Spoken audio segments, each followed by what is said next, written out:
TFA fam, thank you for joining me for another week of the always exciting kicker and defensive streams. Going to jump right into it. There's not a ton that is obvious on the defensive side of the ball, but we do have some options. Kick it off with the Jacksonville Jaguars.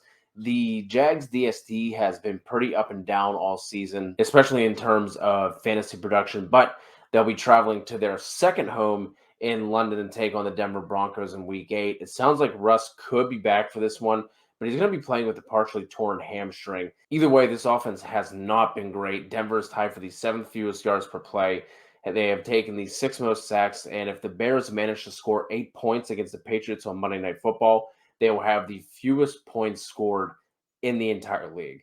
They're also now dealing with injuries to Garrett Bowles and Cam Fleming on the offensive line, as well as Mike Boone at running back as well. So the Jags are looking to be a fine streaming option. Next up, we have the Washington Commanders. We got news earlier today that Sam Ehlinger is going to be replacing Matt Ryan at quarterback. It obviously can't get much worse for the Colts offensively, but I don't think Sam Ehlinger is, all of a sudden going to be the spark that lifts the Colts offense. Washington's run defense has been pretty damn good this year. I know they just gave up over 200 yards total to the Bears 2 weeks ago, but 88 of that came from Justin Fields. Khalil Herbert ended up with 74, but 63 of that came on one run. The Commanders are also top 5 in pressure rate, top 6 in sack percentage, so I think this could be a really nice spot for the Washington defense.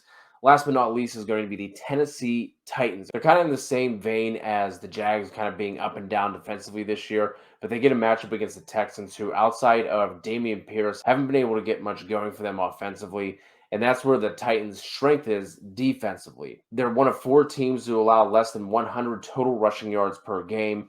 They're getting lit up through the air, though, giving up the 2nd most passing yards per game. Nico Collins left week 7 injured, so if he misses time, this passing offense will be even worse for a team that averages the 8th fewest passing yards per game. On to the kickers. There's actually a bunch of really nice options. I'm just going to highlight 4 here really quickly. Top option is going to be Seattle's kicker, Jason Myers. Somehow the Giants are 6-1, and somehow this game has the 6th highest over-under on the week. The Hawks have the 7th highest implied point total. Jason Myers is actually kicker 4 on the year in points per game. And although the Giants defense has given up the 6th fewest points per game, they have actually allowed the 4th most field goals on the year. 2 kickers from these same games go to Miami and Detroit with Jason Sanders and Michael Badgley. At the time I'm recording this, the Miami-Detroit game is the only total we have in week 8 with an over-under of 50 or more, sitting at 50.5. The Dolphins have the 3rd highest implied point total, and the Lions come in at 8th.